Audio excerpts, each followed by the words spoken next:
दोस्तों, जानसार ड्रामे के आज के शो में डिस्कस करने वाले हैं कि आखिरकार दुआ के साथ क्या कुछ हुआ होगा। कितने लोग थे दुआ की इज्जत लूटने वाले। अगर दुआ यहाँ से मुंह उठाकर ऐसे घर जाती है तो उसके बाद घर वालों का क्या रिएक्शन आता है। क्या दुआ का वालिद घर में दुआ को बर्दाश्त कर पाएगा। नौशरवा और दुआ की आपस में कैसे मुलाकात होगी। अगर दुल्हन बनकर जाती है दुआ नौशरवा के सामने तो क्या अपने आप को चेंज कर पाएगी। क्या ये नौशरवा के ऊपर यकीन कर पाएगी, क्योंकि जब एक इंसान एक मोहब्बत में धोखा खाता है ना तो वो कभी भी फिर मर्द के ऊपर यकीन नहीं कर सकता। नेक्स्ट एपिसोड में क्या क्या ट्विस्ट आप लोगों को दिखाए जा सकते हैं। उस हिसाब से फराज ने दुआ को अपनी मोहब्बत में मुब्तला किया तो उसके बाद दुआ इसकी मोहब्बत में मुकम्मल तौर पर पागल हो जाती है। जैसा फराज चाहता है दुआ वैसा का वैसा करना शुरू कर देती है। बेचारी सिंपल सी होती है, सादा सी होती है, उसको इस दुनिया का कुछ पता नहीं होता। तो इसी वजह से ये यकीन करके जब वो चली जाती है फराज के पास, अपनी बड़ी आपी को लेकर जाती है पार्लर में। वहाँ पर इसके साथ झूठ बोलती और कहती कि भाई तुम जल्दी से तैयार हो जाओ, मेरे पास 2 घंटे हैं, 2 घंटों का मुझे टाइम दे दो। मैं अम्मी के साथ हाथ बांटने के लिए जाती हूँ, जब अपनी दोस्त के पास जाती हूँ उसके बाद वापस आ जाऊँगी। आप ही बेचारी मजबूर होती है, रोकने की कोशिश तो करती, उसे हरकतों का पता तो है दुआ का भाई किस किस्म की ये लड़की है, लेकिन दुआ को इतना जुनून चढ़ा हुआ होता है कि ये बात नहीं सुनती और ये पहुंच जाती है फराज के घर। जिस वक्त फराज के घर जाती है ना तो सामने जब सीन देखती है ना तो बड़ी अपसेट हो जाती है कि भाई इस घर के अंदर फराज की ना कोई माँ है, ना कोई बहन है, कोई बंदा भी मौजूद नहीं है। सवाल तो यहाँ पर उठने चाहिए थे ना, दुआ का हक बनता कि यहीं से ये शोर मचाती और वापस चली जाती। लेकिन जब एक इंसान की जिल्लत उसके सर के ऊपर सवार होती है ना तो फिर उससे बहाना मिलता है। ये पहुंच जाती है कमरे के अंदर, फराज इसे कमरे में लेकर जाता है, बैठाता है। दुआ ऐसे सवाल जवाब पूछना शुरू कर देती और कहती कहाँ है तुम्हारी फैमिली, मैं उनके साथ मुलाकात करना चाहती हूँ। फराज उसके लिए जूस या एक चाय लेकर आता है, इससे कहते हैं कि इसे पी लो। अब वो चाय या जूस पीना शुरू कर देती है। उसके अंदर नशावर चीज़ मिली हुई होती है। भाई तुम थोड़ा सा वेट कर लो, ऐसा काम मत करो। तो फराज झूठ बोलते और कहते हैं कि मैं अपनी जो माँ को लेकर आता हूँ, सरप्राइज़ उन्हें देना चाहता हूँ, और तारीफ़ें करना शुरू कर देते हैं और कहते हैं कि इन कपड़ों में तुम बहुत अच्छी लग रही हो, दुल्हन वाले दिन या शादी वाले दिन भी तुम यही सूट पहनना, मैं तुम्हें इसी सूट में देखना चाहता हूँ। जो जज्बात होते हैं और भी ज़्यादा बढ़ना शुरू हो जाते हैं और वो ये समझती है कि फराज वाकई जो तारीफ़ें कर रहा है इसे ठीक कर रहा है। तो वो जूस पीती है, जूस पीने के बाद देर तक वहाँ तक बैठी रहती है। लेकिन ऐसा उसके साथ आगे जो सीन होते हैं वो और तरह के आना शुरू हो जाते हैं। वालिद काफ़ी इंतज़ार करता है दुआ और अपनी बड़ी बेटी का, तो उसके बाद ये दोनों पहुंच जाते हैं। जो दुआ की माँ और दुआ का वालिद वहाँ पार्लर में जाते हैं तो जाकर जो वो जैसी तैयार होकर आती है इसकी बड़ी बेटी, तो माँ जब देखती है तो माँ तारीफ़ें करना शुरू कर देती और कहती है कि बड़ी प्यारी लग रही हो। इतने में जो माँ पूछती है और वालिद भी पूछते हैं कि भाई दुआ कहाँ है, इतनी देर क्यों लगा रही है तैयार होने में। जैसी ये बातें सुनती है दुआ की बड़ी बहन तो वो अपसेट हो जाती है कि भाई दुआ ने तो बताया था कि वो माँ के पास जा रही है या दोस्त के पास जा रही है, काफ़ी देर हो गई अभी तक वापस नहीं आई। तो वो अपनी माँ को या अपने वालिद को इनकार कर देती है और कहती है कि भाई वो तुम यहाँ पर मौजूद नहीं है, 2-3 घंटे हो गए वो यहाँ से चली गई है। जिस वक्त वालिद ये बातें सुनता है तो वो चौंक जाता है, परेशान हो जाता है कि भाई आखिरकार ये सब कुछ कैसे और क्यों हो गया, काफ़ी टाइम हो गया और दुआ चली कहाँ गई है।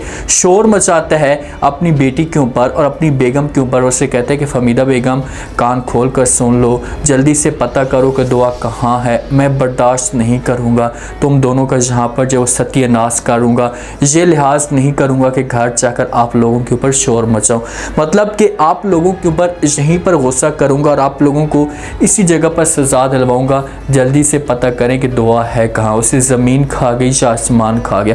माँ भी बड़ी परेशान होती है और माँ चुप कराने की कोशिश करती है अपने हस्बैंड को कि भाई थोड़ा सा ऐसा बोलें, साथ वाले ज़माने वाले सुन लेंगे तो क्या बातें करेंगे। किसी तरीके से माँ खामोश कराती है अपने हस्बैंड को, तो थोड़ा सा जो वालिद होता है दुआ का वो भी लिहाज कर लेते हैं कि चलो ठीक है इस जगह पर हम ये बात नहीं करते।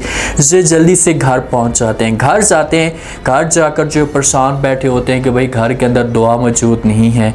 उधर से जो वो दूल्हे वाले जो लोग होते हैं वो भी तैयारी पकड़ना शुरू कर देते हैं, अपना बिस्तर बोरिया गोल करते हैं, आ रहे हैं। लेकिन इस घर के अंदर जो समझो कि एक मातम बिछा हुआ है, किसी को कुछ भी नहीं पता कि आखिरकार दुआ कहाँ है। हर तरफ से वो बेचारी बहनें राब्ते तेज़ कर देती हैं। एक दुआ की दोस्त होती है, वो उसे अपने पास बुलाते हैं, उससे पूछना शुरू कर देते हैं। वालिद पूछते हैं कि भाई बताओ दुआ कहाँ है, तो आगे से इनकार कर देती है। दोस्त उसे कहती है कि मुझे मेरा यकीन करें कि मुझे दुआ का कुछ भी नहीं पता, ना ही उसने मेरे साथ रब्ता किया है और ना ही वो मेरे पास आई। आप ऐसा करें कि उसके नंबर पे कॉल कर लें। जिस अगर जे वालिद बातें सुनता है तो चौंक जाता है कि भाई कॉल कैसे कर लें, इसके पास मोबाइल कैसे आ गया। जब मोबाइल वाली बात आएगी ना तो देखना यहीं से सवाल जो होंगे ना वो जन्म लेना शुरू कर देंगे। वालिद कहता है कि कैसे कॉल करें, उसके पास मोबाइल ही नहीं है। तो आगे से दोस्त कहती है कि मोबाइल उसके पास है, आप रब्ता ज़रूर करें। अब माँ को भी पता है, बहनों को भी पता है, लेकिन इन्होंने बड़ी गलती की। अगर उस जगह पर ये वालिद को बता देते थी कि वालिद गुस्सा करता, लेकिन वो इसके बेहतर होता या इसमें फ़ायदा होता। लेकिन कहाँ से गलती जो है उस वक्त एक्सेप्ट करते हैं, शेयर करते हैं, जो आज ये भुगत रहे होते हैं।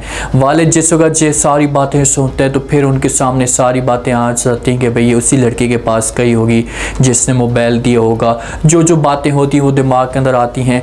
वालिद शोर मचाता और कहते हैं कि जहाँ पर आज शादी नहीं होगी, आज इस जगह पर जनाजे उठेंगे। अगर दुआ वापस आ गई तो मैं उसे हमेशा के लिए ख़त्म कर दूँगा। बेटियाँ बेचारी रोती हैं, बहनें जो होती हैं दुआ की, लेकिन दुआ जहाँ पर जो नशे में लत-पत पड़ती है के बाद उसकी हालत ख़राब होती है, उससे चक्कर आना शुरू हो जाते हैं। तो आगे से फराज इससे पूछते कि क्या हुआ, अचानक आपकी हालत ठीक तो है, खैर तो है। तो आगे से दुआ कहती कि भाई मुझे चक्कर आ रहे हैं। तो फराज को तो सारी गेम का पता होता है। ये बेहोश हो जाती है और वहीं पर बेड पे गिर पड़ती है। जब बेड पे गिरती है तो उसके बाद फराज तैयारियां मुकम्मल कर लेता है, क्योंकि उसका एक इरादा भी यही था, उसका एक प्लान भी यही था कि इस तरीके से मैं जो है वो इसका काम तमाम करूँगा, इससे जो है वो बदनाम करूँगा, ये इसकी इज्जत लूटूंगा। और यहीं से कहानी का जो असली ट्विस्ट होगा वो शुरू होगा कि दुआ कभी भी फिर मर्द के ऊपर यकीन नहीं करेगी और नौशरवान के ऊपर कभी भी यकीन नहीं करेगी। नौशरवान इसके लिए अपना सब कुछ बर्बाद कर देगा। लूटने वाला एक ही इंसान होगा, कोई और नहीं होगा। ये अच्छे तरीके से फुल काम करेगा, एंजॉय करेगा और उसके बाद जब इसे मुकम्मल बर्बाद करेगा भेज देगा। इस वीडियो भी आ सकती हैं, कुछ रिकॉर्ड भी अपने पास सबूत के तौर पर रख लेगा कि कल को अगर ये मुझे ब्लैकमेल करने की कोशिश करती है तो मैं सब कुछ है वो बता दूंगा। दूसरी तरफ नौशरवान के जो दुश्मन होते हैं वो नौशरवान के ऊपर हमला कर देते हैं। नौशरवान को गोली लग जाती है बाजू के ऊपर। इससे जो वो हॉस्पिटल में ले जाते हैं, एडमिट कर लेते हैं। डॉक्टर इसकी ट्रीटमेंट शुरू कर देते हैं। जब यहाँ पर कशमाला बेगम को, माँ को, वालिद को पता चलता है तो वो फ़ौरन पहुँच जाते हैं हॉस्पिटल में और जाफर साहब से पूछते हैं और कहते हैं कि अचानक ये सब कुछ क्या हो और कैसे हो गया और अब नौशरवान की हालत कैसी है। तो जाफर साहब बताता है कि इस वक्त जब उसका इलाज चल रहा है या ट्रीटमेंट चल रही है। कशमाला बेगम बड़ी परेशान होती है। जहाँ पर एक तरफ नौशरवान के साथ इसा का सीन पैदा हो चुका है, दूसरी तरफ जब वो दुआ के साथ इसा का सीन पैदा हो चुका। अब दुआ क्या करेगी, क्या घर जाएगी। जब एक लड़की के साथ ऐसा वाक़या आता है ना और वो घर वालों से झूठ बोल कर चाहती है तो लड़की घर में कभी भी फिर वापस नहीं जा सकती। घर में वापस जाएगी तो क्या मुंह लेकर जाएगी। और दूसरा, वालिद इतना सख्त है कि जीते जी मार देगा, तो वो कभी भी फिर मेरे ख्याल में घर नहीं जाएगी। ये ठिकाना कोई किसी ऐसी जगह पर बना लेगी, साइड पे रहेगी और उसके बाद हो सकता है कि किसी तरीके से नौशरवान के साथ इसकी मुलाकात हो जाए। ये वाला सीन मुझे ऐसा फील हो रहा है कि ऐसा ही होगा, ये दोबारा अपने घर के अंदर नहीं जाएगी। रोड पे पड़ी हुई मिल सकती है नौशरवान को, किसी ऐसी जगह पर या हॉस्पिटल में मिल सकती है। नौशरवान के साथ इसकी मुलाकात हो सकती है। अब देखते हैं कि क्या होता है। उम्मीद है आज का रिव्यू, आज के टीजर आप लोगों को पसंद आया होगा। आपने कमेंट सेक्शन में अपनी कीमती लास्ट में आपको क्या लगता है, क्या जहाँ पर दुआ अपने घर में वापस जाएगी, घर में जाने के बाद क्या कुछ होगा दुआ के साथ, क्या दुआ नौशरवान के पास जो है वो पहुँचेगी। अपना फीडबैक लास्ट में दो।